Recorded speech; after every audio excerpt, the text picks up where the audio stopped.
apakah lebih bermoral Tio yang mengkritik dengan bahasa satire dengan seorang wakil presiden yang memanfaatkan pamannya di Mahkamah Konstitusi dan merusak konstitusi negeri ini, di mana sebelumnya usia yang belum 40 tahun tidak bisa menduduki jabatan sebagai wakil presiden, tetapi hari ini hukum ya dirusak, dilabrak, dibuat sedemikian lupa agar tunduk pada kehendak politik, sehingga seseorang yang sebenarnya masih anak bawang berumur usia 40 tahun tidak sah untuk menjadi calon wakil presiden hari ini dilegitimasi. Apakah ini tidak lebih menghinakan sendi-sendi bernegara kita? Apakah ini tidak lebih melecehkan konstitusi? Apakah ini tidak lebih menghinakan negara, bahkan bukan kepala negara, negara, seolah-olah negara itu ada di bawah otoritas kehendak orang-orang yang hari ini rakus terhadap politik. Nah, juga kita harus tegaskan apa sih yang menjadi motif daripada orang yang mengkritik, dan apakah orang yang membela orang-orang yang punya jabatan itu sebenarnya benar tulus motif pribadi atau hanya menjadi penjilat saja gitu. Nah, kalau orang mengkritik itu dia tidak hanya melakukan kajian terhadap fakta, dia juga mengungkap ada apa di balik fakta itu yang anomali atau kontradiksi, kemudian dia mendiagnosa masalah itu dan kemudian dijelaskan ini loh masalahnya. Dan seorang Tio Ardianto telah mendiagnosa program makan bergizi gratis yang hakikatnya adalah maling bergedok gizi dari berbagai aspek, dari sisi alokasi anggaran yang dari pendidikan dialihkan kepada urusan yang sebenarnya tidak tepat kalau itu dianggap untuk menghilangkan problem stunting, karena problem stunting harusnya masuk alokasi dana sosial atau kemensos begitu. Belum lagi ketika bicara tentang SPPG yang itu punya motif untuk mendapatkan keuntungan ekonomi dari proyek menjadi catering ini, dan pasti itu akan menjadi relawan ya, bayangan dalam menjaga kekuasaan Prabowo, karena tidak mungkin SPPG tadi akan memilih presiden lain karena khawatir program itu akan dihilangkan, sehingga dia akan tetap membela Prabowo pada periode selanjutnya, sehingga mereka tetap punya keuntungan ekonomi berkelanjutan sebagai pengelola SPPG atau pengelola catering makan bergizi gratis. Nah, sekarang apa itu penjilat? Penjilat itu orang yang ketika ada masalah, ada anomali, itu mendiamkan. Ketika ada kritik terhadap suatu masalah, justru membela dengan berbagai dalih. Nah, kalau Adiaksa Daud ini menggunakan dalih, pertama, seolah-olah dia lebih senior. Kedua, seolah-olah dia lebih berpengalaman dalam organisasi, bahkan sudah memegang jabatan sebagai seorang menteri pemuda olahraga. Sebelumnya dia banyak di organisasi, ketua senat, juga pernah di HMI dan seterusnya. Ketiga, yang paling penting, seolah dia lebih bermoral daripada seorang Tio Ardianto. Ungkapan istighfar itu menurut saya terlalu lebay. Harusnya ungkapan istighfar itu disampaikan oleh seorang Adiaksa Daud kepada Prabowo Subianto, agar Prabowo Subianto istighfar. Kenapa dia masih terus mempertahankan Mayor Teddy Indrawijaya yang telah dikritik secara terbuka oleh Amin Rais, dan Amin Rais pun sudah terbuka meminta agar Prabowo Subianto menjauhkan dirinya dari lendotan Teddy Indrawijaya. Apakah seorang Adiaksa Daud pernah mengkritik, pernah menyarankan Prabowo Subianto secara terbuka untuk menyampaikan kalimat astagfirullahaladzim? Tidak. Atau istighfar itu disampaikan oleh seorang Adiaksa kepada pemerintah secara umum? Kenapa hari ini BBM naik di tengah kesulitan masyarakat yang makin mencekik? Atau mempersoalkan tentang kenaikan 22% pajak bagi UMKM yang sebelumnya 0,5% di tengah kesulitan ekonomi yang luar biasa ini? Di mana kalimat istighfar itu? Kenapa hanya kepada Tio? Walaupun tidak salah juga menasihati Tio untuk istighfar. Tetapi dalam konteks apa yang disampaikan Tio, saya tidak sependapat bahwa itu sebuah penghinaan kepada Prabowo. Sudah ditegaskan bahwa ketika Prabowo merasa tersindir, itu soal yang lain. Dan bahkan memang hari ini kritik-kritik kepada pejabat publik kita tidak bisa dengan cara-cara halus, karena mereka sudah terlalu peka telinganya, sudah terlalu buta matanya, dan sudah terlalu banyak membatu terhadap apa yang hari ini menjadi masalah-masalah dan terhadap apa yang selama ini menjadi aspirasi rakyat.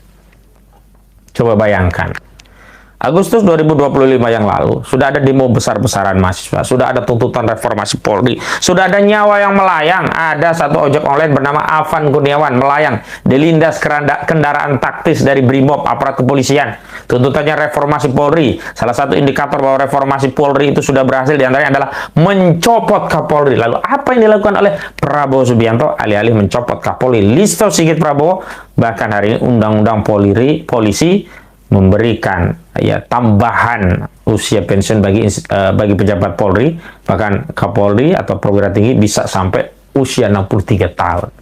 Adakah istighfar yang disampaikan Adi Aksa Daud kepada Prabowo Subianto?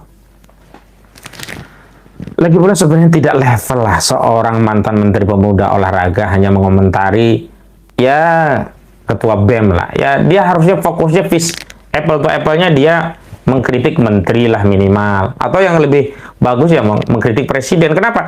Karena kesalahan Tio paling hanya berdampak pada Prabowo seorang, tetapi kesalahan Prabowo itu berdampak kepada 280 juta penduduk Indonesia.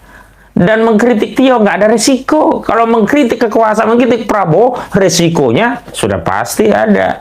Tio sendiri sudah ada resiko ancaman akan pembunuhan, termasuk resiko ditawari jabatan, termasuk resiko-resiko yang dalam setahun ini dia sudah lewati. Bagaimana dengan orang yang mengkritik pengkritik atau orang yang mempersoalkan kritikan orang lain? Apakah ada resiko? Nggak ada. Apa resiko yang akan diterima oleh Adi Aksa Daud? Nggak bisa, nggak ngapa-ngapain. Paling Tio hanya memberikan komentar. Kalaupun dia kekuasaan itu jika menghasilkan kebajikan, maka seluruh rakyat akan menikmatinya. Sebaliknya jika kekuasaan itu menimbulkan mudarat, maka akan berdampak kepada seluruh rakyat. Dan ini adalah core bagi orang yang ingin mendapatkan gelar sebagai seorang Sayyidus Syuhada. Kenapa? Karena Rasulullah SAW bersabda, Sayyidus Syuhada Hamzah bin Abdul Muthalib wa rijalun qoma inda sultanin jair wa amaruhu wa nawahu wa qatalahu. Jadi yang namanya Sayyidus Syuhada, penghulunya para nabi adalah Hamzah bin Abdul Muthalib, dan seorang laki-laki ar-rijalu qoma inda sultanin jair, berdiri tegak di hadapan penguasa yang zalim, lalu memerintahkan, melarangnya, lalu dia meninggal dibunuh karena seruan dan larangan kritiknya terhadap penguasa yang zalim. Jadi saya lihat kayak salah kamar gitu loh. Kok kita hari ini sibuk mempersoalkan anak muda yang justru kita harus bersyukur bahwa ada cara yang kurang pas. Itu kan subjektif saja. Sementara hari ini justru mungkin mayoritasnya, dan saya termasuk orang yang setuju menyampaikan kritik sekarang ini dengan bahasa yang lebih tegas, dengan sarkasme, dengan sesuatu yang bisa membukakan mata rakyat bahwa ini loh hakikat kerusakannya. Karena nggak bisa sekarang menjalankan kekuasaan sudah rusaknya begitu brutal, kok kita kemudian menasihati penguasa, monggo Bapak panjenengan niku mboten saged ngaten, kedahipun panjenengan ngeten mboten pidato ingkang meranani penggalihipun rakyat. Panjenengan kedahipun saged nrimo nopo ingkang dados aspiranipun rakyat. Misalnya begitu. Nggak dianggap. Dengan kritikan keras saja kadang-kadang tidak didengar. Dan alhamdulillah saya bisa katakan, terlepas tidak hanya dari perannya Tio hari ini MBG pejabat-pejabat dicopot dan bahkan sampai ada tindakan, dan hari ini MBG alokasi anggaran yang dikurangi, itu tidak lepas dari peran kritikan seorang Tio Ardianto, dan tidak ada peran sama sekali seorang Adi Aksa Daud dalam koreksi di program MBG ini.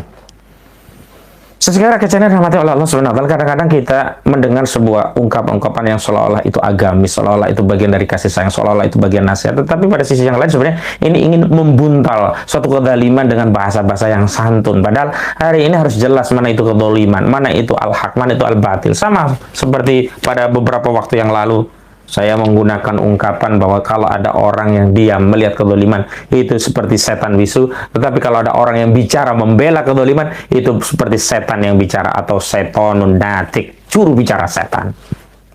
Hari ini tinggal kita pilih, apakah kita menjadi pengikutnya Hamzah yang kita berlomba-lomba untuk menjemput status sebagai sayyidus syuhada atau menjadi syaitonun natik atau setan yang bicara, atau setidak-tidaknya menjadi syaitonun akhros, setan bisu. Jadi memang hari ini agak sulit kita yang membedakan al-haq dan al-batil jika kita tidak tegaskan, dan kadang-kadang orang-orang yang menyeru kepada kemungkaran itu juga berdalih dengan kebajikan. Misalnya hari ini dolar ya naik, rupiah terpuruk, kemudian ada ungkapan seolah di kata-kata bijak, jangan khawatir, jangan cemas, zat yang menjamin rezekimu ketika dolar itu masih lemah itu adalah Allah Subhanahu wa taala, dan yang akan menjamin rezekimu ketika dolar itu naik adalah Allah Subhanahu wa taala. Padahal ini nggak ada kaitannya dengan keyakinan bahwa ar-rizqu minallah, bahwa rezeki Allah yang jamin. Tidak ada kaitan. Ini kaitannya dengan amal. Bagaimana amal seorang pemimpin yang mengelola negara yang berdampak kepada kesengsaraan rakyatnya, di mana hukum syara memerintahkan kita untuk berdakwah, muhasabah lil hukam, mengingatkan penguasa, bukan melegitimasi keadaan. Ini kan hampir sama. Orang kemalingan motor, ada masalah dan bisa dicegah, lalu dia bicara begini, ya sudahlah, waktu punya motor ya Allah juga menjamin rezekimu, nggak ada motor juga Allah tetap menjaga. Ini orang ya, kalau cara kita berpikir seperti itu, akan kejahatan akan merajalela, penguasa makin zalim, tidak ada yang meluruskannya gitu. Dan tadi apa yang kemudian disampaikan dengan mengutip peristiwa Harun dan Musa kepada Fir'aun, gini ya, bahwa kisah-kisah di dalam Al-Quran itu tidak semua menjadi syariat kita. Ada hanya kisah yang menceritakan bahwa dulu ada hal yang demikian. Sementara yang mengikat bagi kita itu bukan syariatnya Fir'aun, bukan syariatnya Nabi Musa, bukan syariatnya Nabi Harun. Kita bagi umat Islam yang mengikat bagi kita adalah syariatnya Rasulullah SAW. Dan jangankan Rasulullah, Al-Quran pun dalam mengkritisi kemaksiatan, kemungkaran, kekafiran tegas. Misalnya Abu Lahab. Apa coba panggilan mulia bagi Abu Lahab itu? Abu Hakam, bapaknya hukum, orang yang paling bijak, orang yang paling baik di kampungnya, orang yang paling ngerti di komunitas Quraisy saat itu, orang yang paling terhormat. Tetapi Allah kemudian menyampaikan firman kepada Rasulullah yang membongkar hakikat bahwa di balik Abu Lahab ini adalah orang yang berbahaya, dan ini menjadi kayu bakar di neraka bersama istrinya. Maka tabat ada Abi Lahab wa tab. Coba, kurang apa itu bahasa Al-Quran? Ya, bahwa ada pilihan, misalnya seorang Abu Bakar yang dia dengan kebijakannya bahasanya lembut, kemudian ada yang tegas, Umar bin Al-Khattab mengambil pilihan itu, kan sama saja tetap menyampaikan syariat Allah. Kenapa Umar bin Al-Khattab disebut dengan Al-Faruq? Karena ada orang yang sudah diberitahu keputusan hukum oleh Rasulullah, masih bertanya kepada Abu Bakar, lalu bertanya lagi kepada Umar, lalu Umar menghunus pedang dan memenggal kepala orang tadi. Jadi hakikatnya orang tadi adalah munafik, orang tadi sebenarnya tidak beriman kepada Rasulullah. Sudah dijawab oleh Rasul, masih nanya-nanya lagi. Maka disebut dengan Al-Faruq, pembeda antara Al-Haq dan Al-Batil. Jadi hari ini kita fokus muhasabah lil hukam, mengoreksi penguasa, tidak sibuk ngoreksi yang tidak pas juga begitu. Kemana seorang Adi Aksa Daud yang mantan Menpora itu selama ini melihat kezaliman di mana-mana? Baru kali ini saya mendengar dia keluar videonya, dan justru bukan mengoreksi kekuasaan, bahwa dulu dia kontra kepada Jokowi. Apakah karena hari ini dia pro Prabowo sehingga dia mendiamkan semuanya? Nah, itu yang saya kira kita hari ini tidak peduli ya tokoh apapun, kalau memang dia justru melindungi kezaliman dengan berbagai modus, ya kita tidak peduli, kita tetap harus menyuarakan. Dan terus pada Tio Ardianto, teruslah berjuang, itu dalam konteks agama Islam disebut dengan muhasabah lil hukam, tapi niatkan semuanya untuk mencari ridha Allah Subhanahu wa taala. Dengan niat itu bahwa ini bagian dari dakwah amar ma'ruf nahi munkar, sehingga ketika terjadi apapun kita mendapatkan predikat syahid, mendapat predikat sebagai seorang sayyidus syuhada. Sebab kalau tidak diniatkan karena Allah, tidak diniatkan untuk tegaknya syariat Allah Subhanahu wa taala, maka akan mendapati kematian yang sia-sia. Karena itu niatkan semuanya ibadah kepada Allah dan abaikan saja orang-orang seperti Adi Aksa Daud. Demikian, bila taufiq wal hidayah wal afu minkum. Wassalamualaikum warahmatullahi wabarakatuh.